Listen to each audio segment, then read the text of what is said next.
बिस्मिल्लाहिर्रहमानिर्रहीम। अस्सलाम वालेकुम नाजरीन। आज के वीडियो में हम तारीखी हवालों से ये जानने की कोशिश करेंगे कि असहाब काफ कौन लोग थे, इनका जिक्र कुरान पाक में क्यों किया गया, असहाब काफ के किस्से का पस मंज़र क्या है और इस कुरानी किस्से में हमारे लिए क्या नसीहतें पोशीदा हैं। नाजरीन, अगर आपको ये वीडियो पसंद आ जाए तो इसे लाइक और शेयर ज़रूर कीजिएगा और नीचे दिए गए सब्सक्राइब बटन पर क्लिक कीजिए ताकि ऐसी मज़ीद इस्लामी और मालूमाती वीडियोज़ की बर वक्त इत्तला आपको मिल सके।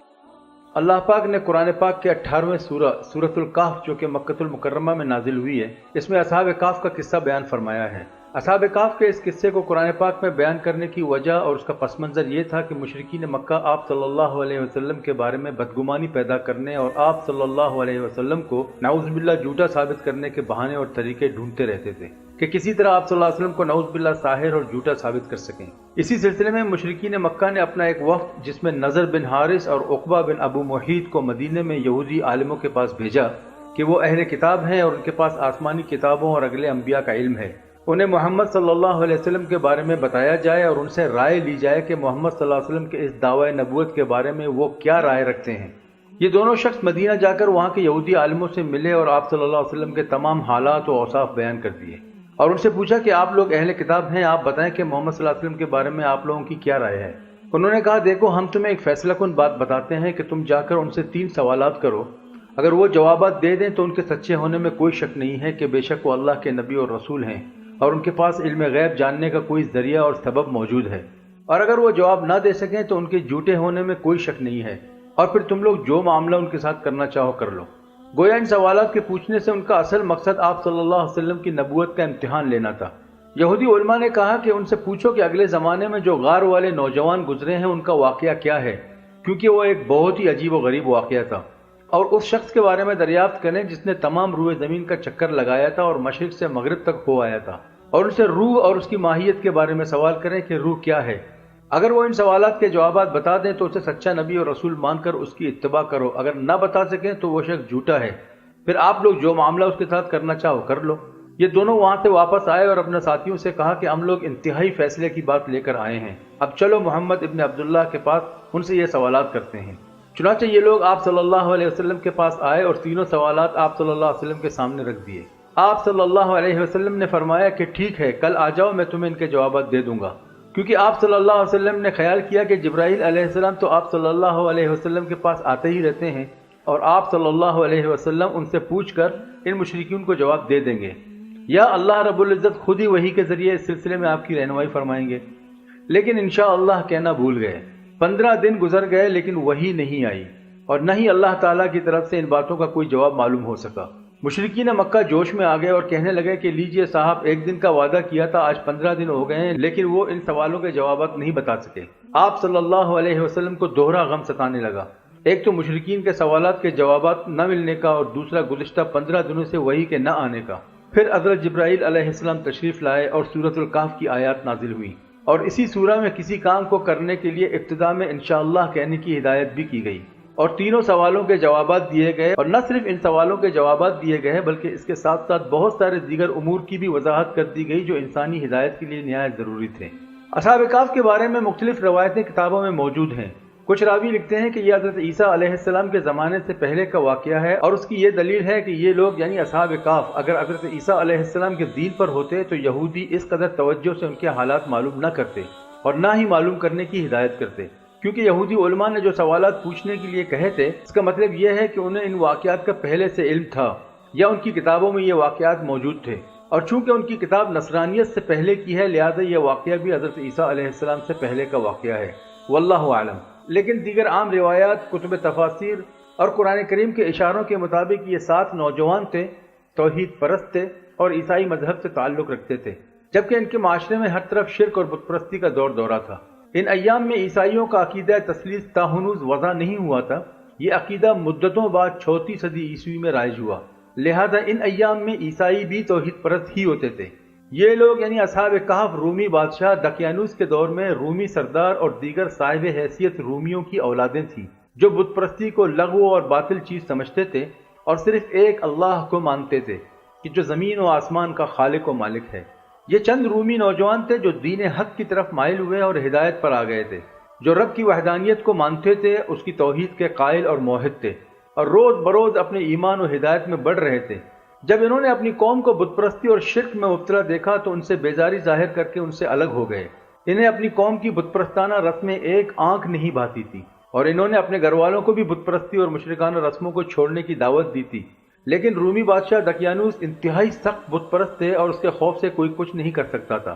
ان لوگوں نے اپنے لیے ایک جگہ مقرر کر لی تھی اور وہاں پر ایک اللہ وحدہ لا شریک کی عبادت کرتے تھے۔ رفتہ رفتہ ان کے قوم کے دوسرے لوگوں کو پتہ چلا اور وہ ان کو پکڑ کر ظالم مشرک بادشاہ دقیانوس کے پاس لے گئے اور ان کی شکایت کی۔ بادشاہ نے ان سے پوچھا تو انہوں نے نہایت دلیری اور بہادری سے اپنی توحید اور اپنا مسلک بیان کیا، اور نہ صرف اپنے توحید کو بیان کیا بلکہ بادشاہ اور اس کے درباریوں کو بھی بت پرستی کو چھوڑ کر توحید پر آنے کی دعوت دی۔ انہوں نے ہمت اور بہادری سے بادشاہ کے سامنے کہہ دیا کہ ہمارا رب وہی ہے جو آسمان و زمین کا خالق و مالک ہے، اور یہ ناممکن ہے کہ ہم اس کے سوا کسی اور کو اپنا معبود بنائیں۔ ہم سے یہ کبھی نہیں ہو سکے گا کہ ہم ایک وحدہ لا شریک ذات کو چھوڑ کر بتوں کو اپنا مددگار اور حاجت روا بنا کر پکاریں۔ یہ سب باطل اور جھوٹ پر مبنی ہیں، اور ہماری قوم بھی مشرک ہے جو اللہ کے سوا دوسروں کو پکارتے ہیں اور ان کی عبادت کرتے ہیں جس کی ان کے پاس کوئی دلیل نہیں ہے، لہذا جو بھی بت پرست ہوگا وہ ظالم اور جھوٹا ہوگا۔ راوی لکھتے ہیں کہ ان کی بادشاہ کے سامنے اس طرح کی بے باکانہ گفتگی سے بادشاہ دقیانوس سخت ناراض ہوا اور انہیں ڈرایا اور دمکایا کہ اگر یہ لوگ اپنی روش سے باز نہ آئے تو انہیں سخت سے سخت سزا دے گا۔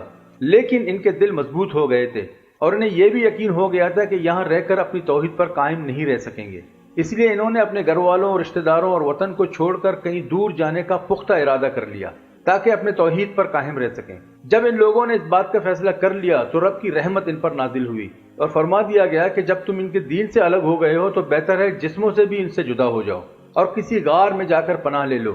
اور تم پر تمہارے رب کی رحمت کا سایہ ہوگا اور تمہارے رب تمہیں دشمنوں کی نگاہوں سے محفوظ رکھے گا اور تمہارے کام میں آسانی اور راحت پیدا کرے گا۔ بس یہ لوگ موقع پا کر بھاگ نکلے اور دور جا کر ایک پہاڑ کے غار میں چھپ گئے، اور یہ طے کیا کہ ہم میں سے باری باری ایک شخص اپنا بیس بدل کر شہر جایا کرے،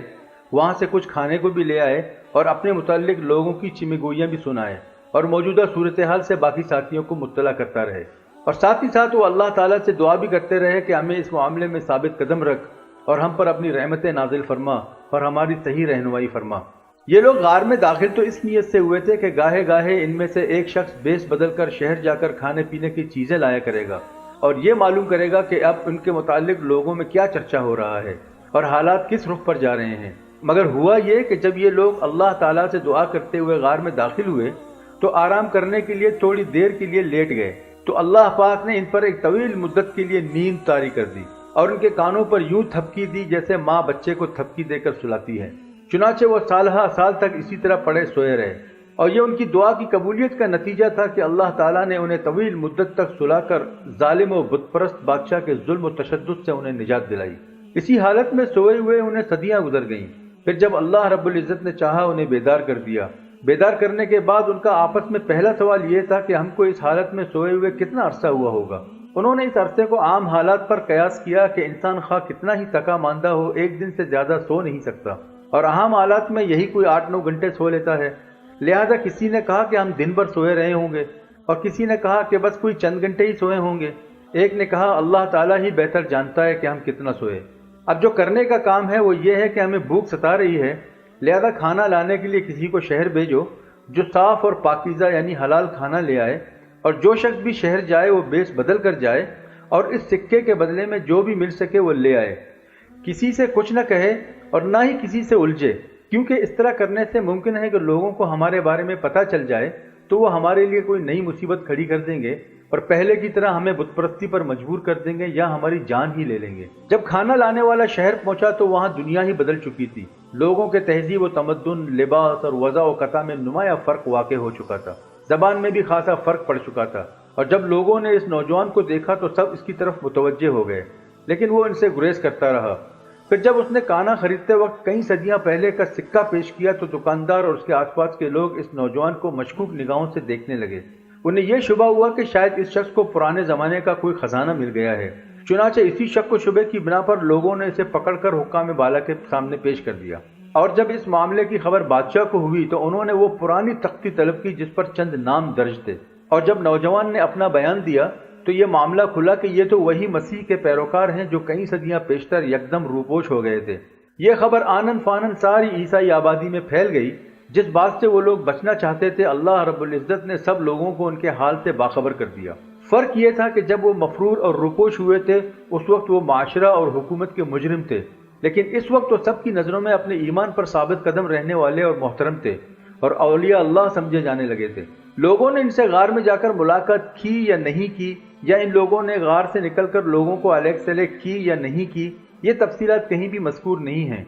अलबत्ता राजिह कौल यही है कि खाना लाने वाला भी वापस गार में चला गया और फिर पहले की तरह लेट गया और वहीं उनकी रूह कफ से अंसरी से परवास कर गई। लोगों ने यह ख्याल किया कि यह मुक़द्दस हस्तियां थीं, लिहाजा इस गार पर कोई यादगार इमारत तामीर कर देना चाहिए। इस बात पर इख्तिलाफ हुआ कि यह यादगार तामीर किस किस्म की हो, और जो लोग बाअसर और साहिब रसूख थे उनकी राय गालिब आई, और वह राय ये थी कि इस गार के पास एक मस्जिद या इबादत खाना यादगार के तौर पर बना दिया जाए, जिसे इन बाअसर लोगों ने खुद बनाने का जिम्मा लिया। इस गार के महल वकू के बारे में भी मुतज़ाद रिवायतें मौजूद हैं, और ये बात हमारे लिए ज़रूरी नहीं है कि हमें मालूम हो कि इस गार का महल वकू कहाँ था और असहाब कहफ की सही तादाद क्या थी। अगर हमारे लिए ये जानना इंतहाई ज़रूरी होता तो अल्लाह पाक इसका जिक्र कुरान पाक में ज़रूर फरमाते। जैसे अल्लाह ताला ने यह बता दिया कि असहाब कहफ 309 साल गार में सोए रहे। अलबत्ता इस वाक़े से हमें क्या सबक मिलता है, इस पर गौर व फिक्र करने की ज़रूरत है। जैसे कि असहाब कहफ के वाक़े से हमें जो पहला सबक मिलता है वो ये है कि अगर ज़ाहिरी हालात कितने ही नामुवाफिक हों तब भी अल्लाह ताला अपने बंदों की मदद कर सकते हैं, और इसमें वो असबाब के पाबंद व मोहताज नहीं होते। वो मावराए असबाब भी अपने बंदों की मदद कर सकते हैं। ये बात तय है कि अल्लाह ताला ने ये दुनिया असबाब के उसूल पर बनाई तो ज़रूर है, मगर वो बजाते खुद इन असबाब के पाबंद व मोहताज नहीं हैं, और वो इन तमाम असबाब से बुलंदतर हस्ती मुसब्बिबुल असबाब हैं।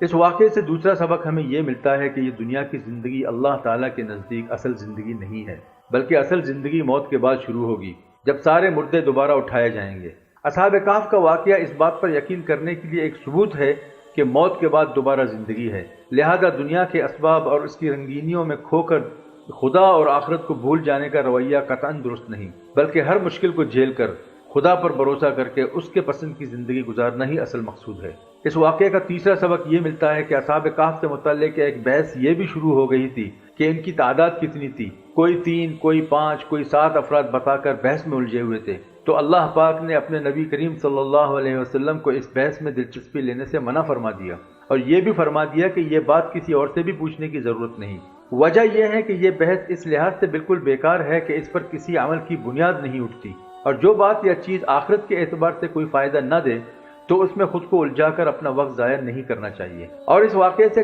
चौथा सबक हमें यह मिलता है कि कोई भी काम शुरू करने से पहले इंशाअल्लाह ज़रूर कहना चाहिए, और अगर उस वक्त इंसान भूल जाए तो जब याद आ जाए तो इंशाअल्लाह ज़रूर कहना चाहिए। हुआ ये था कि जब कुफ़ार मक्का ने आप सल्लल्लाहु अलैहि वसल्लम से असहाब कहफ के मुताल्लिक़ सवाल किया तो आप सल्लल्लाहु अलैहि वसल्लम ने उनसे कहा, मैं कल आपको उनका जवाब दूंगा। आप सल्लल्लाहु अलैहि वसल्लम का ख्याल ये था कि दरी असना शायद जिब्राइल अलैहिस्सलाम आएँ तो उनसे पूछकर बता दूंगा, या अल्लाह ताला आज खुद कल तक बदलिए वही मुत्तला कर दें। लेकिन दूसरे दिन दोनों में से कोई बात भी नहीं हुई, और फिर 15 दिनों तक कोई वही भी नहीं आई, और 15 दिनों बाद हज़रत जिब्राइल अलैहिस्सलाम सूरतुल कहफ की आयत लेकर तशरीफ़ लाए, और साथ ही आप सल्लल्लाहु अलैहि वसल्लम के लिए ये हिदायत भी नाजिल हुई कि किसी से ऐसा अतमी वादा न किया करें कि मैं कल तक ये काम कर दूंगा, और अगर वादा करना ही हो तो साथ में इंशाअल्लाह ज़रूर कहा करें। यानी अगर अल्लाह रब्बुल इज़्ज़त को मंजूर हुआ तो फ़लाँ वक्त तक फ़लाँ काम करूँगा, और अगर कभी आप ये कहना भूल जाएं तो जिस वक्त याद आए उस वक्त कह लिया करें। मतलब यह है कि हर काम अल्लाह की मशीयत के तहत ही होता है, लिहाजा इस बात को हर वक्त मलहूज़ खातिर रखना चाहिए। यह हिदायत इसलिए दी गई कि कोई नहीं जानता कि वो कल तक या फ़लाँ वक्त तक फ़लाँ काम कर सकेगा या नहीं, क्योंकि किसी इंसान को न तो गैब का इल्म हासिल है और न ही कोई इंसान अपने अफ़आल में खुद मुख्तार है कि जो चाहे कर सके। लिहाजा कोई शख्स खा पूरे सिद्क़ के दिल और सच्ची नीयत से भी वादा हो या मुस्तकबिल के बाद मुताल्लिक़ कोई बात करे तो भी इंशाअल्लाह ज़रूर कहना चाहिए। वल्लाहु आलम वमा तौफ़ीक़ी इल्ला बिल्लाह।